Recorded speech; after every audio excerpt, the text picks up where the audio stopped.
Listen closely, because what I'm about to tell you isn't just another internet horror story. This isn't some cautionary tale you can dismiss with a shake of your head before scrolling to the next video. This is real. This happened, and the agony that unfolded in a quiet Texas neighborhood will haunt everyone involved for the rest of their lives. Picture this. A man steps off a plane, heart racing with anticipation. He's traveled hundreds of miles. He's saved for weeks. He's imagined this moment in his head 1,000 times. The woman he's been talking to for months, the woman who made him believe in connection again, is waiting for him. Or so he thinks. But when he walks up to that house, something feels wrong. The air is too still. The windows are dark. The silence is suffocating. And within minutes, what should have been a beautiful reunion transforms into a nightmare that will destroy two families, shatter countless lives, and leave a community asking one devastating question. How did it come to this? Welcome to True Crime Tapes, where we bring you the most gripping, mysterious, and heart-stopping stories from the world of true crime. If you're fascinated by the unknown and want to uncover the secrets that the world tries to hide, you're in the right place. Don't forget to hit that subscribe button and turn on notifications so you never miss a chilling story. And for those of you already part of our community, welcome back. We're glad to have you with us. Drop a comment below to share your thoughts and theories, because we love hearing from you. True Crime Tapes. The truth is always stranger than fiction. Let me take you back to the beginning. Let me introduce you to the man at the center of this tragedy, because you need to understand who he was before that day. You need to know that he wasn't a monster. He wasn't a predator. He was just a man trying to find his way through life like the rest of us. He grew up in the Midwest, in one of those towns where everyone knows everyone, where handshakes still mean something, where your word is your bond. His parents raised him with old-fashioned values. Be honest. Work hard. Keep your promises. Don't lie, cheat, or steal. Simple principles, right? The kind of foundation that should set a person up for a decent life. And for the most part, it did.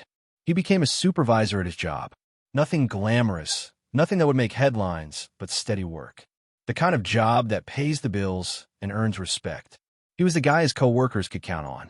The one who showed up early and stayed late when needed. The one who kept his head down and did what needed to be done. But here's the thing about being dependable, about being the stable one, about being the person everyone can lean on. Sometimes you forget that you need support too. Sometimes you bury your own pain so deep that you convince yourself it doesn't exist. This man carried scars. Not the kind you can see. Not the kind that show up in photographs or medical records.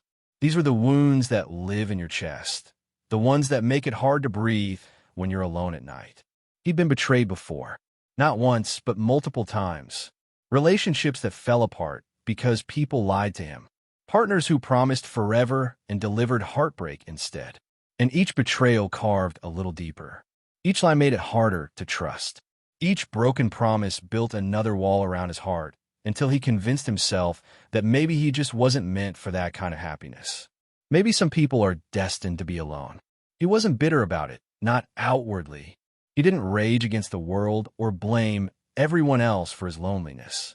He just accepted it as his reality and kept moving forward day after day, one foot in front of the other. Work, home, sleep, repeat. That was his life.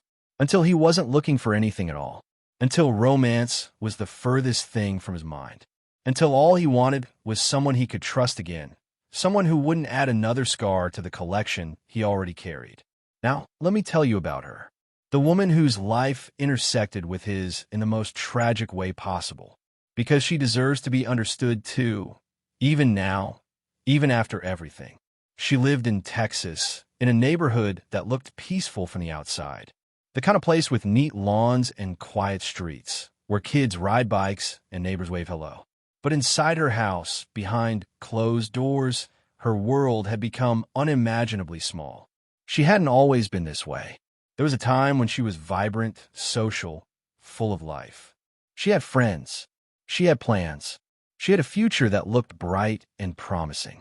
But life has a way of breaking us down, doesn't it? Life has a way of taking everything we think is solid and turning it to dust in our hands. She experienced loss. Not just once, but back to back, blow after devastating blow. Family members gone. Relationships ended. Dreams shattered. And with each loss, a piece of her died too. The vibrant woman who once filled rooms with laughter slowly disappeared, replaced by someone who could barely recognize herself in the mirror. Then came the health complications. I'm talking about the kind of problems that steal your independence, that trap you in your own body, that make every day a struggle just to exist. She became homebound. That bedroom became her entire universe. For walls and a ceiling, day after day, month after month. Can you imagine that? Can you imagine watching the world continue outside your window while you're frozen in place? Can you imagine the isolation, the loneliness, the crushing weight of knowing that life is passing you by and there's nothing you can do about it? Her phone became her lifeline. That glowing screen was her only connection to the outside world, her only reminder that somewhere beyond those four walls, life still existed. People still laughed. The sun still rose. Hope still lived, even if she couldn't touch it herself. But isolation does something to a person's mind. It warps your perception. It magnifies every insecurity. It makes you believe things about yourself that aren't true, or maybe they are true, and that's what makes it so terrifying. She longed for connection with every fiber of her being. She ached for someone to see her, to know her, to understand what she was going through. But more than she longed for connection, she feared judgment. She feared pity. She feared that moment when someone would look at her and see only her limitations, only her losses, only the broken parts she could no longer hide. So she stayed silent. She stayed hidden. She convinced herself that loneliness was better than rejection, that isolation was safer than vulnerability. And she made a choice that would eventually cost her everything. Neither of them was looking for love when they found each other. That's the cruel irony of this whole story. Neither of them wanted romance. Neither of them was trying to build something beautiful. They were just two broken people scrolling through their phones, trying to fill the emptiness inside. A dating app, the most casual, impersonal way to meet someone in the modern world. Swipe left, swipe right. Match or don't match. It's a game, really. A digital lottery where you're gambling with your heart whether you realize it or not. At first, neither of them took it seriously. Their early conversations were polite, surface level, the kind of small talk that goes nowhere. How's your day? What do you do for work? What kind of music do you like? Generic questions with generic answers. But something shifted. Slowly, gradually, those polite check-ins became something more. The conversations grew longer. The topics went deeper. They started sharing things they hadn't shared with anyone else in years.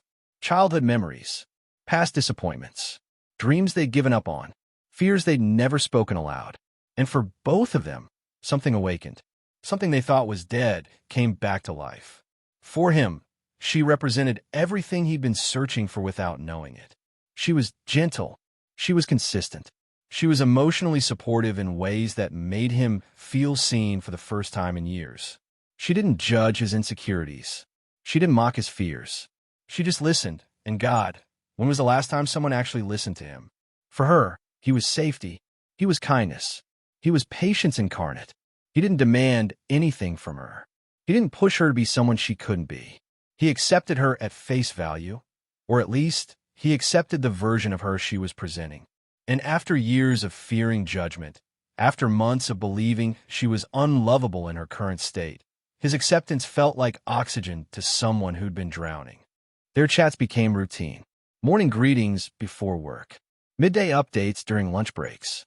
Long phone calls that stretched into the early hours of the morning. They talked about everything and nothing. They laughed together. They cried together. They built something that felt real, felt solid, felt permanent. Neither of them realized how fast they were falling. Neither of them saw the danger in building a foundation on screens and words rather than flesh and truth. They were so grateful to have found each other, so desperate not to lose this connection, that they ignored the warnings their rational minds were trying to send. But friendship had already evolved into something deeper. Affection had transformed into need, and need was about to become obsession, though neither of them would have called it that. They would have called it love. But love built on lies is just a beautiful prison waiting to collapse.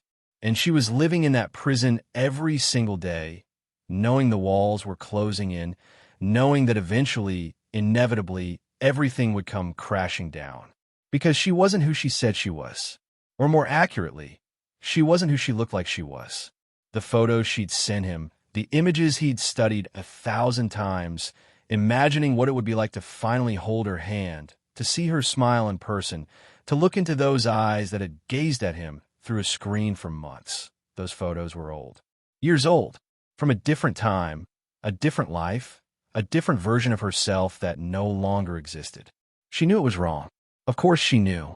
Every time she sent another picture, every time he commented on how beautiful she was, every time he said he couldn't wait to see her in person, the guilt twisted like a knife in her gut.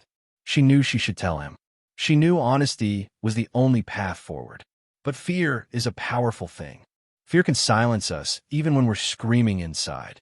Fear can keep us frozen even when we know we need to move. She was terrified of losing him. Terrified that if he knew the truth, if he saw what she really looked like now, if he understood the full extent of her health issues and her limitations, he would disappear. He would unmatch her. He would block her number. And she would be alone again, back in that bedroom with nothing but her phone and her regrets. So she told herself she needed more time. Just a little more time to build their connection stronger. Just a few more weeks until he loved her personality so much that her appearance wouldn't matter. Just a bit longer until she could find the courage to say the words that terrified her more than anything. But time doesn't wait for courage. Time doesn't care about our plans or our fears or our desperate hopes.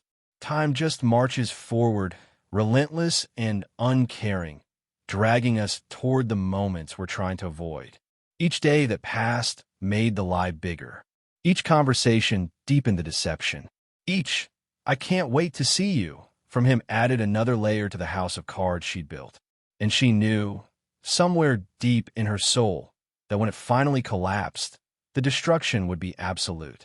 She convinced herself that if she could just get him to fall in love with who she was inside, the outside wouldn't matter. She believed that if their emotional connection was strong enough, he would understand. He would forgive her. He would see past the deception to the terrified woman underneath who just wanted to be loved despite everything life had done to her. But that's not how betrayal works. That's not how the human heart processes deception. And she was about to learn that lesson in the most devastating way possible. He spent weeks preparing for the trip. Weeks saving money he didn't have to spare. Weeks making arrangements at work, packing his bags, planning every detail of their first meeting. He researched restaurants. He looked up places they could visit together. He imagined conversations they would have, moments they would share, the beginning of something real and tangible and permanent. His excitement grew with each passing day. He could barely sleep. His coworkers noticed the change in him, the lightness in his step, the smile that wouldn't leave his face. He told them about her. He showed them her pictures. He talked about how lucky he was to have found someone who understood him so completely. They were happy for him. Everyone was happy for him. Finally, the quiet, dependable supervisor who never asked for anything was getting something good.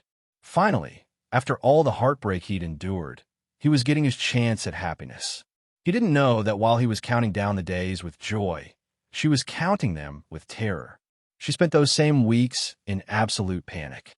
Every morning she woke up with her heart racing, thinking today is the day I tell him.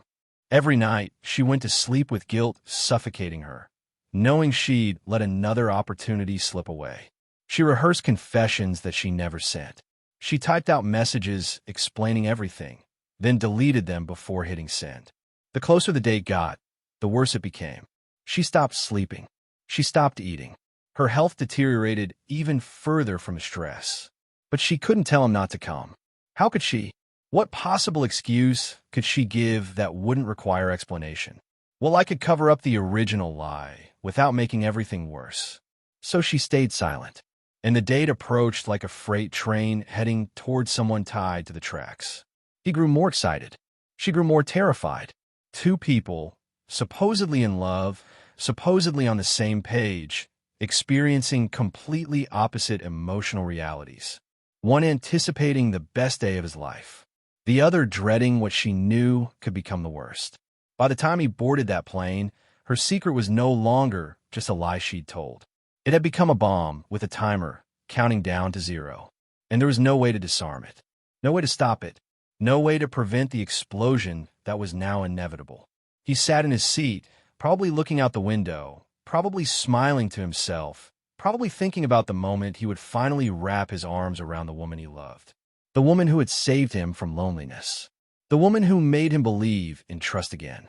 He had no idea that the woman waiting for him wasn't the woman he'd fallen for. He had no idea that his entire reality was about to shatter. He had no idea that in just a few hours, both of their lives would be destroyed in ways neither could have imagined. The moment he arrived at that house will haunt me forever. Not because I was there. I wasn't. But because I can imagine it.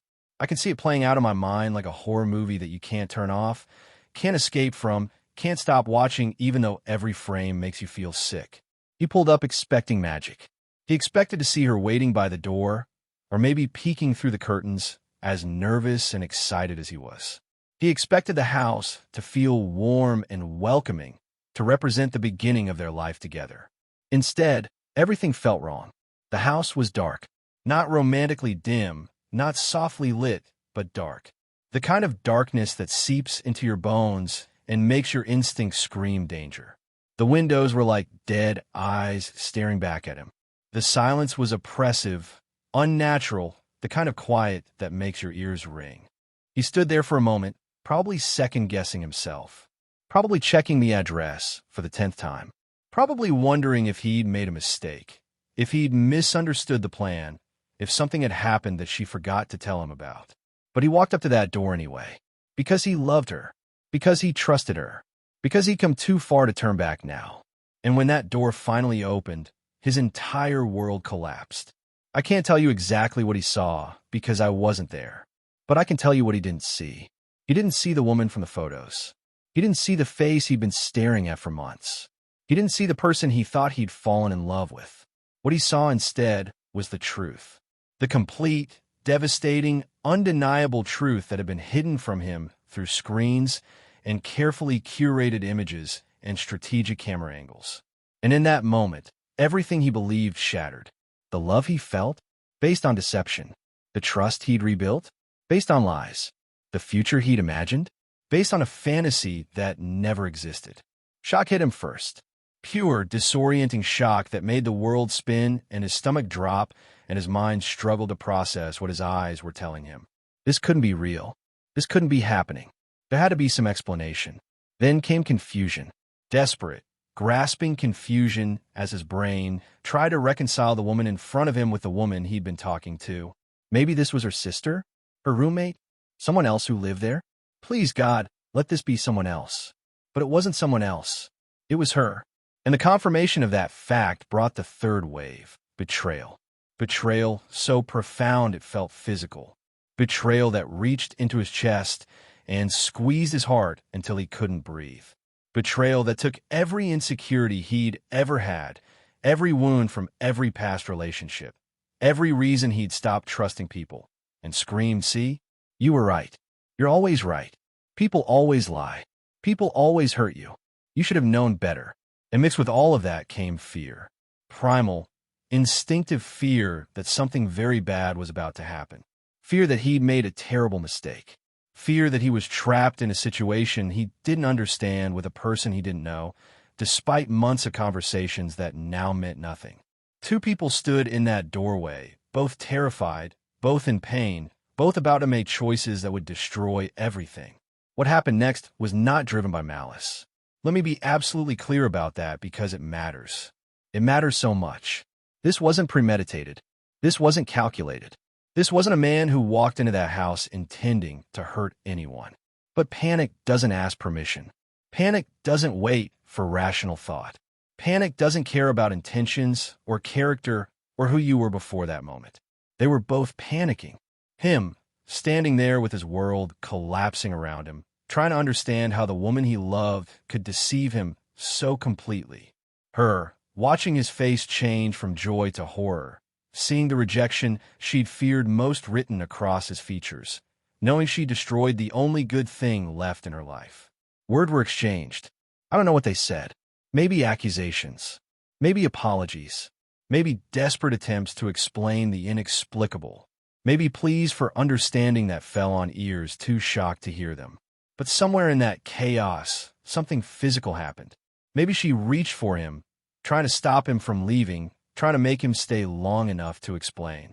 Maybe he pulled away, trying to create distance, trying to escape the nightmare he'd walked into. Maybe there was a grab, a push, a moment of contact that neither intended to escalate. And then there was a reaction, a split-second decision made by a brain operating on pure adrenaline and fear and betrayal. An impulsive motion that happened faster than thought, faster than reason, faster than anyone could take it back. I don't know if he pushed her. I don't know if there was a struggle. I don't know the exact mechanics of what transpired in those few seconds. But I know the result. I know that one impulsive motion created a life-ending moment. I know that what happened was irreversible, permanent, final. I know that in the span of a heartbeat, a misunderstanding became a tragedy that neither of them intended. She fell, or she was pushed, or she hit something.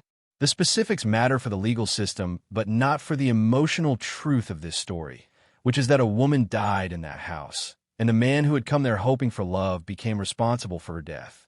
Not because he was evil, not because he planned it, not because he wanted to hurt her, but because in a moment of overwhelming psychological chaos, his body moved before his mind could stop it. And the consequences were absolute. He called 911 himself. His hand was shaking so hard he could barely hold the phone. His voice was breaking, fractured, barely intelligible. The recording of that call would later be played in court, and everyone who heard it would remember the raw, primal agony in his voice. I need help. Please, I need help. She's not moving. I don't know what happened. I don't know what I did. Please send someone. Please. First responders arrived to find him sitting on the floor, staring at nothing, unable to process what had just happened. They found her body and immediately knew there was nothing they could do. They found a scene that told a story of panic and tragedy, but not a clear story. Not a simple story. Not a story that would be easy to explain or understand or judge. Neighbors gathered outside as ambulances and police cars filled the quiet street. This was the kind of neighborhood where nothing ever happened, where people knew each other's names and waved from their driveways. Now they were watching a dead body being carried out on a stretcher and a man being led away in handcuffs, and none of them could make sense of it. The rumors started immediately, before the facts were known, before anyone understood what had really happened, before the families were even notified. I heard it was an online thing that went wrong. I heard he flew here to kill her. I heard she catfished him and he snapped. I heard he's a psycho who preys on vulnerable women. I heard she scammed him and he came for revenge. None of them were true. All of them were partially true. The truth was more complicated than any rumor could capture, but complexity doesn't fit in a social media post, doesn't make a good headline, doesn't satisfy our hunger for simple narratives with clear villains and innocent victims. Two families received phone calls that night that destroyed them. Her family learned their daughter was dead. His family learned their son was in custody for her death. Both families immediately insisted it had to be a mistake, had to be a misunderstanding, had to be anything other than what it was. But it wasn't a mistake. It was exactly what it appeared to be on the surface, and also nothing like what it appeared to be when you looked deeper. Social media exploded. People who knew nothing about either of them, who hadn't been there, who didn't understand the context or the history or the complex emotional dynamics, immediately picked sides. He's a monster. Lock him up forever. She was a liar. She got what she deserved. This is what happens when you catfish people. This is what happens when men can't handle rejection. She should have been honest. He should have controlled himself. Everyone had an opinion. Everyone had a take. Everyone knew exactly what should have happened, how it could have been prevented, who was really at fault. Everyone except the two people who were actually there, one of whom was dead and one of whom was too traumatized to speak coherently. The courtroom became the stage where this tragedy would be dissected, analyzed, and ultimately judged. But how do you judge something like this? How do you reduce the complexity of human emotion, psychological trauma, and split-second decisions into legal categories of guilt and innocence. The prosecutors had a clear narrative. They argued responsibility. They argued that regardless of what led to that moment, regardless of emotional state or psychological trauma, a person died. An action was taken that directly caused that death. The law doesn't care about your feelings. The law cares about actions and consequences. And the consequence of his action was irreversible and permanent. They painted him as someone who couldn't handle being deceived, who let his anger override his humanity, who made a choice to use physical force when he should have simply walked away. They argued that being catfished, while unpleasant and emotionally painful, doesn't justify violence. They argued that adults are responsible for controlling themselves even in moments of extreme stress. And they weren't wrong. Everything they said was factually accurate. He did have options. He could have left. He should have controlled himself. A woman was dead because of his actions, and that fact couldn't be erased or minimized or explained away. But the defense attorneys told a different story, not contradicting the facts, but providing context that the prosecution's narrative left out. They detailed his psychological state, the months of building trust with someone who was lying to him, the investment of emotional energy, time, and money into a relationship built on deception, the moment of discovering that the person he'd fallen for didn't exist, that he'd been manipulated and misled for months. They brought in psychologists who explained how extreme emotional shock can trigger physiological responses that bypass rational thought. Fight or flight. Adrenaline overriding the prefrontal cortex. The body taking action before the mind can intervene. They presented his history. No prior violence. No criminal record. No pattern of aggression or abuse. Letters from employers, friends, and family describing a gentle, dependable man who would never intentionally hurt anyone.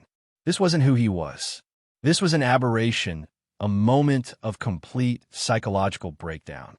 They argued that intent matters, that there's a difference between premeditated violence and a tragic accident occurring during a moment of extreme emotional distress, that punishing someone for a split-second loss of control in circumstances they never asked to be in wasn't justice. It was vengeance. And they weren't wrong either. Everything they said was also true. Context does matter. Psychological state does matter. Intent does matter. So, where does that leave us? If both sides are telling the truth, if both narratives are accurate, how do we decide what justice looks like? The expert witnesses disagreed fundamentally about whether deception alone can trigger the kind of psychological collapse that leads to uncontrolled actions. Some argued yes, that the human mind can only handle so much betrayal before it breaks.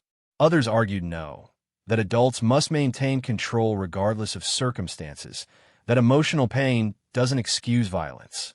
The jury sat through weeks of testimony. They looked at crime scene photos. They listened to that 911 call. They heard from both families, both sides, painting completely different pictures of the same people, the same event, the same tragedy. They had to balance human empathy with legal accountability. They had to decide if understanding why something happened meant excusing what happened. They had to determine if a good person who does a terrible thing in a moment of extreme distress deserves the same punishment as someone who does terrible things by nature. There was no clear answer. There never is in cases like this. Justice isn't a formula you can solve. It's a weighing of impossible choices, trying to honor both the victim's worth and the defendant's humanity, trying to punish the action without destroying the person, trying to send a message to society while acknowledging the complexity of human behavior. The verdict came down months later. Guilty, but not of first-degree murder. The jury acknowledged that this wasn't premeditated, wasn't calculated, wasn't malicious in the traditional sense. But they also acknowledged that a woman was dead and someone had to be held accountable for that death. The sentence reflected that complexity. Years in prison, but not life. Enough to recognize the severity of what happened, but not so much that it ignored the context and circumstances. Enough to say that actions have consequences, but not so much that it pretended this man was a monster who needed to be locked away forever. Neither side celebrated. How could they? Her family had lost their daughter. She would never come home. They would never hear her voice again. They would never get the chance to help her through her struggles, to understand her pain, to tell her that she was loved regardless of what she looked like or what challenges she faced. She was gone, permanently, and no trial verdict could bring her back. His family had lost him too, in a different way. He would spend years behind bars, but even after he was released, he would never be the same person. He would carry the weight of what happened for the rest of his life. He would see her face in his dreams. He would replay those moments over and over, asking himself what he could have done differently, how he could have controlled himself, why his body moved before his mind could stop it. Both families were destroyed. Both sides lost something irreplaceable, and the community was left trying to make sense of a tragedy that defied simple explanation. This became a case that people remembered not just for the crime itself, but for what it represented. The dangers of online relationships built on deception. The fragility of human psychology under extreme stress. The impossible task of judging human behavior when emotions override rationality. The question of where accountability ends and compassion begins. Legal scholars debated it. Ethics professors used it in their classes. True crime podcasts dissected every detail. And the internet, as always, had 1,000 opinions and no consensus. Some people saw it as proof that catfishing is dangerous, that lying about your appearance can have deadly consequences, that she bore responsibility for putting herself in that situation. Others saw it as another example of male violence, another woman dead because a man couldn't handle his emotions, another case where the victim gets blamed for the crime committed against her. But both of those narratives miss the deeper truth, which is that this tragedy was the result of two broken people making choices driven by fear, loneliness, and desperation. She chose to lie because she was terrified of rejection. He traveled to meet her because he was desperate for connection. And when their choices collided, the result was devastation that neither intended. So what's the lesson here? What are we supposed to take away from this nightmare? The obvious answer is that honesty matters, that secrets have consequences, that lying about who you are, even when you're scared, even when you think you have good reasons, can lead to outcomes you never imagined. If she had been honest from the beginning, none of this would have happened. That's just a fact. But it's not that simple, is it? Because her dishonesty came from a place of deep pain and fear. She wasn't some manipulative villain twisting reality for her own amusement. She was a suffering woman who made bad choices because she was desperate and alone and convinced that the truth would guarantee her loneliness forever. So maybe the lesson is also about how we treat people who are struggling, about how fear of judgment can drive people to destructive choices, about how isolation can warp someone's thinking until lies seem like the only option, about how we need to create spaces where people feel safe being honest about their pain, their limitations, their real selves. The lesson is also about the fragility of trust and the power of betrayal. He had been hurt before. He had walls built around his heart for good reasons. She broke through those walls, and in doing so, she made herself the keeper of his vulnerability. When he discovered her deception, it wasn't just about the physical appearance difference. It was about the destruction of trust that he'd worked so hard to rebuild. It was about having his deepest fear, that people will always lie, will always hurt him, confirmed in the most dramatic way possible. So maybe the lesson is that we need to understand how betrayal works, how it can trigger responses that bypass rational thought, how emotional pain can be as overwhelming as physical pain. That doesn't excuse what he did. Nothing excuses taking a life. But understanding the mechanism doesn't mean excusing the outcome. It means recognizing that human beings are complex, that our actions are driven by forces we don't always control, that none of us know how we'll react when our emotional foundation is suddenly destroyed. The lesson is about communication, about being honest early, not waiting until the lie has grown so big that the truth becomes catastrophic, about saying the hard things even when you're scared, especially when you're scared, about recognizing that temporary discomfort from honesty is always better than permanent devastation from deception. The lesson is about getting help before fear turns into tragedy. She needed support for her mental health, for her isolation, for her terror of rejection. He needed help processing his past betrayals before entering new relationships.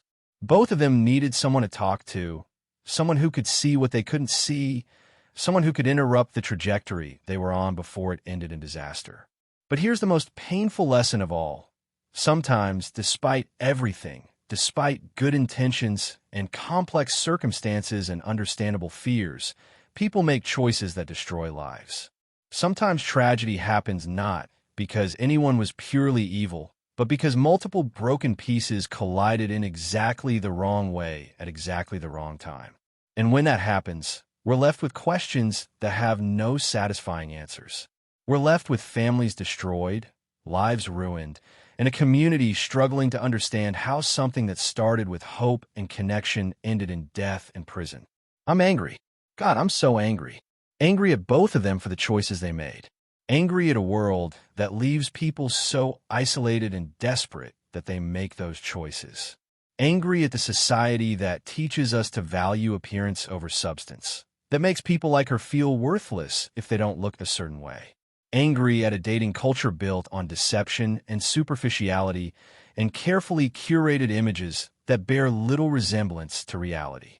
I'm angry that she felt she had no choice but to lie. I'm angry that she was so convinced of her own unworthiness that she couldn't imagine anyone loving her as she really was. I'm angry that no one in her life saw how much she was struggling, how isolated she'd become, how desperately she needed help before she made choices that sealed her fate. I'm angry that he didn't walk away. I'm angry that in a moment when he had options, leave, call someone, take time to process, his body moved before his mind could engage.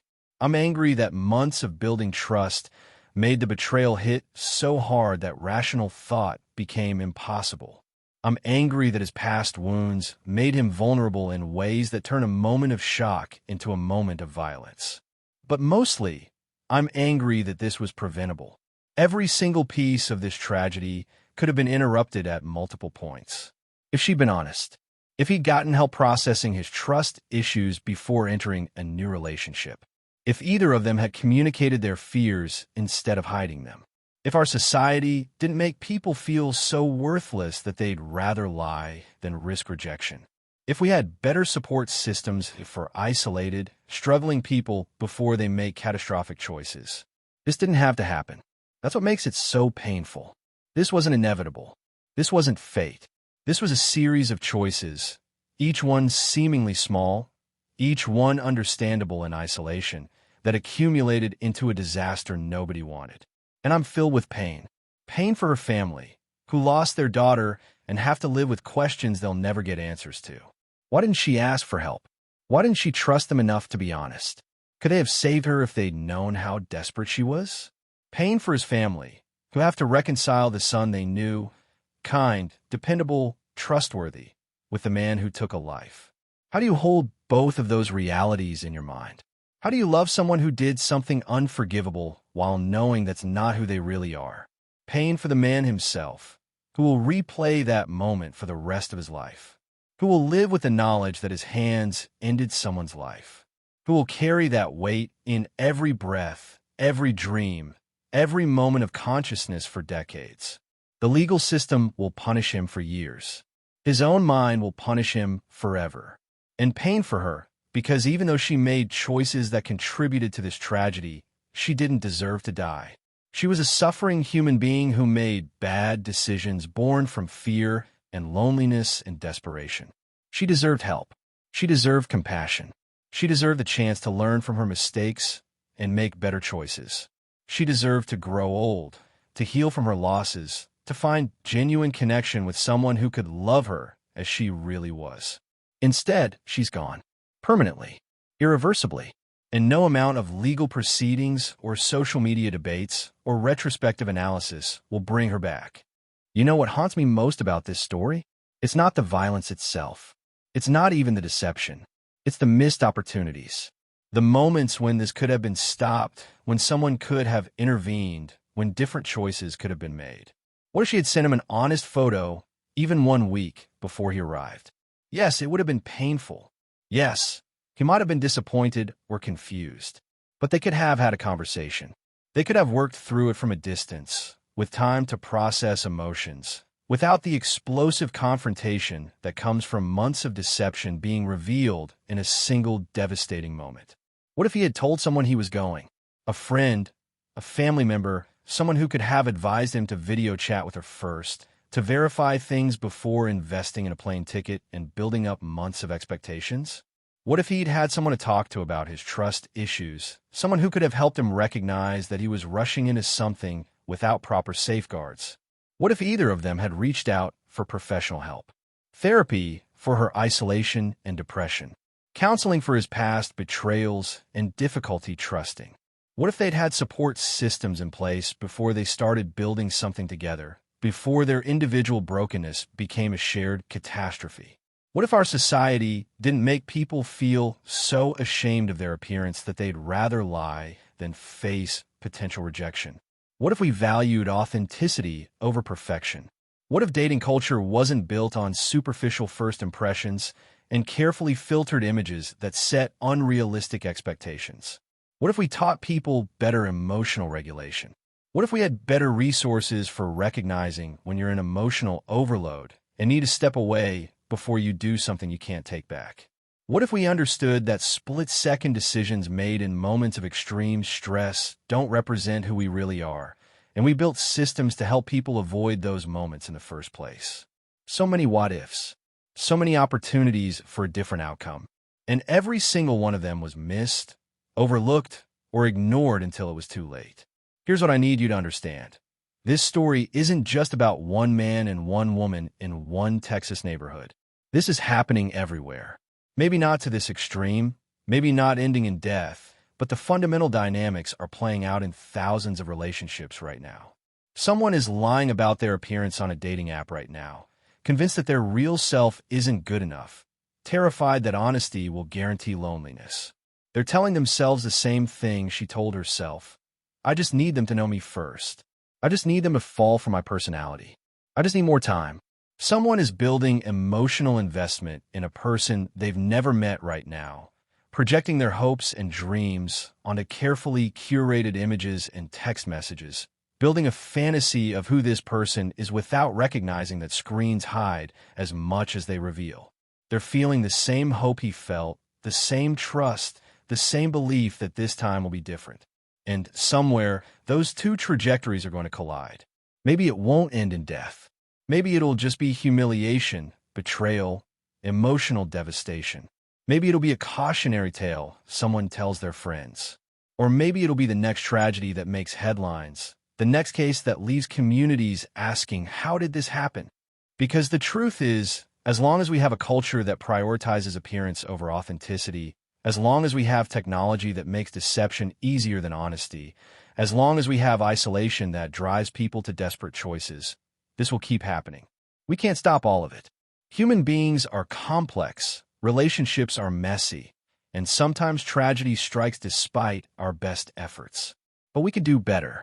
We have to do better. If you're watching this and you're in a similar situation, if you've been lying about who you are because you're scared, please listen to me. Stop. Stop right now. I don't care how long the deception has been going on. I don't care how much you think you'll lose by being honest. Tell the truth today, right now, before it goes any further. Yes, they might be disappointed. Yes, they might decide not to continue the relationship. Yes, it will hurt. But you know what hurts more? Watching their face change from joy to horror when they see you in person. Living with the knowledge that your entire relationship is built on a lie. Creating a situation where their emotional investment makes the reveal not just disappointing, but devastating. And here's the thing. If someone can't accept you as you really are, they're not the right person for you anyway. I know you don't believe that right now. I know you think that any connection is better than no connection, that being loved under false pretenses is better than being alone. But it's not. It's really not. Because you can never truly relax. You can never be yourself. You're always waiting for the moment when everything falls apart. The right person will see your real photos, will understand your real situation, will accept your real self, and will choose you anyway. That person exists. But you'll never find them if you're hiding behind someone you're not. And if you're scared that no one will accept the real you, then you need help. Not a relationship. Help. Therapy, support groups, friends who can remind you of your worth when you can't see it yourself. You need to build yourself up before you try to build something with someone else. If you're watching this and you're investing emotionally in someone you've never met in person, please be careful. I'm not saying online relationships can't work. I'm not saying everyone is lying. But I'm saying you need safeguards. Video chat. Multiple times. At different times of day, in different contexts. See them in real time, in their actual environment, being their actual self. Don't accept excuses about broken cameras or bad internet or not being ready yet. If someone won't video chat with you after weeks or months of conversation, that's a red flag the size of Texas. Talk to their friends and family. Real people who know them in real life. Not just names they mention, but people you actually speak to who can confirm that the person you're talking to is who they say they are. Don't invest everything before you've met in person. Don't plan your future. Don't uproot your life. Don't spend money you can't afford based on a connection that exists only through screens. Take it slow. Build gradually. Verify continuously. And if you discover you've been deceived, if you show up and the person isn't who they claim to be, leave. Just leave. I don't care how far you traveled. I don't care how much you invested. I don't care how betrayed you feel. Your feelings are valid, but violence is never the answer. Walk away. Process your emotions somewhere safe. Get help dealing with the betrayal. But do not stay in a situation where your emotional state is so volatile that you might do something you can't take back. Your pain is real. Your betrayal is real. But taking it out on the person who deceived you will only add to the tragedy. It will destroy your life as completely as it destroys theirs. Walk away. Always, always walk away. And if you're watching this and you're neither of those people, if you're just someone trying to understand how this happened, here's what I need you to know. Don't be so quick to judge. Don't be so certain you know who the villain is, who deserves sympathy, who deserves condemnation. This story doesn't have simple heroes and villains. It has two broken people who made catastrophic choices for understandable reasons. Understanding doesn't mean excusing. Empathy doesn't mean absolution. But judgment without understanding is just cruelty wearing the mask of justice. She was wrong to lie. Absolutely, unequivocally wrong. Her fear doesn't justify deception. Her loneliness doesn't excuse manipulating someone's emotions. She made bad choices that directly contributed to the tragedy that followed. But she was also a suffering human being. She was isolated, sick, terrified, and desperate. She deserved compassion, even as we acknowledge her mistakes. She deserved help, not death. And reducing her to a catfish who got what she deserved is a monstrous oversimplification that dishonors her humanity. He was wrong to react with violence. Absolutely, unequivocally wrong. His betrayal doesn't justify physical force. His shock doesn't excuse taking a life. He made a choice in a split second that he'll regret for the rest of his existence. But he was also a suffering human being. He was a good person who did a terrible thing in a moment of complete psychological collapse. He deserves accountability, even as we acknowledge his humanity. He deserves consequences, which he's receiving. But reducing him to a violent man who murdered a woman is also a monstrous oversimplification that ignores the complexity of human behavior under extreme stress. Both things can be true. She can be both a victim and someone who made terrible choices. He can be both responsible for her death and a fundamentally decent person who broke under impossible pressure. The world isn't binary. People aren't binary. Tragedy rarely has simple explanations. I want to talk about the families for a moment. The people who didn't make any of these choices, but who are living with the consequences anyway. Her mother, who probably tucked her in at night when she was little, who probably worried about her when she got sick, who probably wanted nothing more than see her daughter happy and healthy. She has to live with the knowledge that her daughter died alone, scared, in the aftermath of a desperate choice. She has to live with wondering if she could have done something different, if she missed signs, if she failed in some fundamental way as a parent. She didn't fail. Parents can't protect their adult children from every bad decision. They can't force honesty or prevent deception. But that knowledge doesn't ease the pain. It doesn't bring her daughter back. It doesn't answer the questions that will haunt her forever. His father, who probably taught him to throw a ball, who probably took pride in his son's work ethic and dependability, who probably never imagined he'd be visiting his child in prison. He has to reconcile the boy he raised with the man who took a life. He has to defend someone he loves to a world that's calling for blood. He has to hold both truths in his heart. This is my son, and my son killed someone. Both families are victims of this tragedy as surely as the two people directly involved. They'll carry this weight for the rest of their lives. They'll face judgment from strangers who don't know them. They'll be defined by the worst moment of their loved ones' lives, even though they had no control over it. And they deserve compassion too. They deserve space to grieve without being attacked. They deserve the right to love their children while acknowledging what happened. They deserve better than being used as props in other people's debates about culpability and justice. You want to know what really gets me? What makes my blood boil and my heart break at the same time? It's the certainty, the absolute confidence with which people who weren't there, who don't know these people, who can't possibly understand the full complexity of the situation, declare exactly what should have happened and exactly who's to blame. She shouldn't have lied. True. Absolutely true. And also completely insufficient as an analysis of what went wrong. He shouldn't have reacted violently. True. Absolutely true. And also completely insufficient as an analysis of what went wrong. Both statements are correct and both miss the deeper point, which is that this tragedy was the result of a complex web of psychological, social, and circumstantial factors that all aligned in the worst possible way. Reducing it to a single cause or a single villain might make us feel better, might give us the illusion that we understand and that we could never end up in a similar situation, but it's a lie we tell ourselves. Because here's the uncomfortable truth.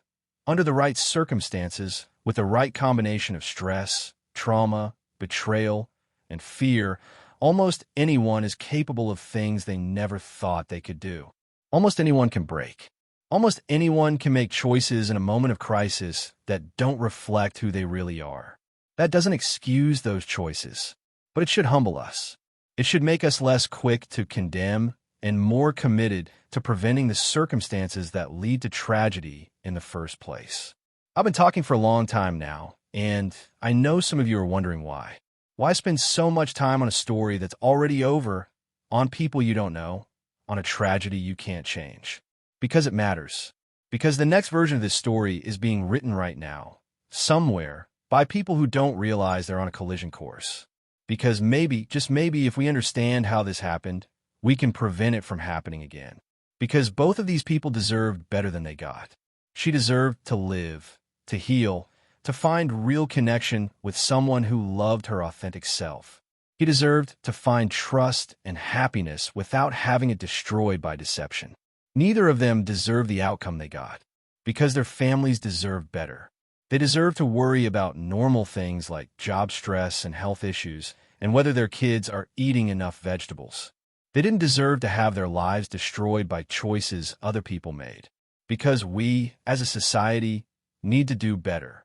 We need to build support systems for isolated people. We need to combat the superficiality of dating culture. We need to teach emotional regulation and healthy communication. We need to make it easier for people to get help before they make catastrophic choices. This story is a mirror. It reflects back to us everything that's broken about how we connect with each other in the modern world. The isolation, the deception, the desperation, the inability to handle betrayal without violence, the quickness to judge without understanding, the reduction of complex human beings to simple narratives that fit our pre-existing belief. And if we can't look at that mirror, if we can't acknowledge what it's showing us, then we're doomed to keep repeating this cycle. Different people, different places, different specific circumstances, but the same fundamental tragedy playing out over and over again. I'm tired. I'm tired of these stories. I'm tired of preventable tragedies. I'm tired of broken people making choices that destroy lives. I'm tired of communities torn apart by things that didn't have to happen. I'm tired of families left grieving for loved ones they'll never see again. But more than tired, I'm angry. I'm angry that we live in a world where this kind of thing happens regularly enough that we have a name for it. Catfishing gone wrong. As if there's a version that goes right. As if deception ever leads anywhere good. I'm angry that loneliness and isolation are so pervasive that people would rather lie than risk being alone. I'm angry that we've created a society where appearance matters more than character, where surface matters more than substance, where people feel worthless if they don't meet some arbitrary standard of beauty or health. I'm angry that betrayal can cut so deep that rational thought becomes impossible. I'm angry that we don't have better systems in place to help people process extreme emotions before they do irreversible harm. I'm angry that mental health support is so inaccessible, so stigmatized, that people suffer in silence until they break. I'm angry that 2 families had their lives destroyed. I'm angry that a woman is dead. I'm angry that a man is in prison. I'm angry that none of it had to happen, that at a dozen different points this could have been stopped, but it wasn't. And I'm angry at myself for caring so much about people I've never met, for feeling this pain over a situation I can't change, for investing emotional energy in a tragedy that's already concluded. But I can't help it, because they were real people. They had hopes and dreams and fears just like you and me. They made mistakes, yes, terrible mistakes, but they were human beings who deserved better than the ending they got. So what do we do with all this? How do we take this story and make something productive from it? How do we honor both the woman who died and the man whose life is destroyed? How do we move forward in a way that actually prevents this from happening again? First, we have to be honest. Brutally, uncomfortably, absolutely honest. We have to stop hiding behind carefully curated versions of ourselves and show people who we really are, flaws and all. Yes, that's scary. Yes, that makes us vulnerable. Yes, we risk rejection. But the alternative is building our lives on foundations of sand that will eventually collapse. If you're not ready to be honest about who you are, you're not ready to be in a relationship. Full stop. Work on yourself first. Build your self-worth. Get therapy. Join support groups. Do whatever it takes to reach a place where you can say, "This is me, take it or leave it," without fear destroying you. Second, we have to be careful. We have to verify before we trust, especially in online relationships where deception is so easy. Video chat. Meet in public. Tell people where you're going. Don't invest your entire emotional being in someone you've never met in person. Protect yourself, not because everyone is a liar, but because some people are, and you deserve to know who you're really dealing with. Third, we have to be kind. To ourselves, to others, to people who are struggling and making bad choices born from desperation. Kindness doesn't mean excusing bad behavior. It means recognizing the humanity in everyone, even people who've done terrible things. It means creating a world where people feel safe asking for help before they're in crisis. Fourth, we have to be responsible. We have to own our actions, control our reactions, and walk away when situations become volatile. No matter how betrayed you feel, no matter how justified your anger, violence is never the answer. Your feelings are valid. Your actions are your choice. And you will live with those choices for the rest of your life. So choose wisely. Fifth, we have to be systemic. Individual responsibility matters, but so do the social structures that make tragedies like this more likely. We need better mental health resources. We need dating platforms that verify identities. We need communities that check on isolated members. We need education about emotional regulation and healthy relationships. We can't solve this by just telling individuals to do better. We have to build better systems. Let me tell you what I hope for. I hope that someone watching this is in a situation similar to what these 2 people were in, and they make a different choice. I hope someone sees this story and decides to be honest, even though it's terrifying. I hope someone sees this story and decides to get help for their isolation or their trust issues before entering a relationship. I hope someone sees this story and decides to walk away from a volatile situation instead of letting their emotions control them. I hope that 5 years from now, someone sends me a message saying, "I was about to lie about my appearance on a dating app, but I watched your video and decided to be honest instead. It was scary, but I met someone who loves me for who I really am, and I'm so grateful I didn't repeat that tragedy." I hope that 10 years from now, someone tells me I was in a relationship with someone I never met in person, and I was about to travel across the country to meet them. But I watched your video and insisted on video chatting first, and I discovered they weren't who they claimed to be. You saved me from making a terrible mistake. I hope that 20 years from now, we live in a world where this kind of story is unthinkable, where support systems are so good that no one suffers in isolation, where dating culture values authenticity over appearance, where emotional regulation is taught in schools, where mental health resources are accessible to everyone, where tragedies like this become historical curiosities rather than regular occurrences. That's probably naive. That's probably too optimistic. But I have to hope for something, because the alternative is accepting that this will keep happening over and over forever, and I refuse to accept that. I want to end by speaking directly to the people at the center of this story, even though one can't hear me anymore and the other probably never will. To her, I'm sorry. I'm sorry that you lived in such pain that lying seemed like your only option. I'm sorry that you felt so worthless that you couldn't imagine anyone accepting your real self. I'm sorry that you died before you got the chance to heal, to grow, to find genuine connection. You made terrible choices, yes, but you didn't deserve to die. You deserve compassion, support, and the opportunity to do better. I hope wherever you are, if there's anything after this, you've found peace. And I hope your story helps other people avoid the mistakes you made. To him, I don't know what to say to you. You took a life. You're responsible for that, regardless of the circumstances. But I also know you're human. I know you're suffering. I know you replay that moment constantly, wishing you could take it back, wishing you'd made a different choice. I hope you find some kind of redemption eventually, even though it will never erase what happened. I hope you spend your time in prison becoming someone who can prevent others from making your mistakes. I hope when you get out, you find a way to make something meaningful from this tragedy. And I hope you never forget that your actions had consequences, not as punishment, but as a reminder to always walk away when emotions threaten to overwhelm reason. To both families, I'm sorry. You didn't deserve this. You loved your children and you did your best, and now you're living with consequences of choices you didn't make. I hope you find some peace eventually. I hope you can remember your loved ones for who they were before that day, not just for how it ended.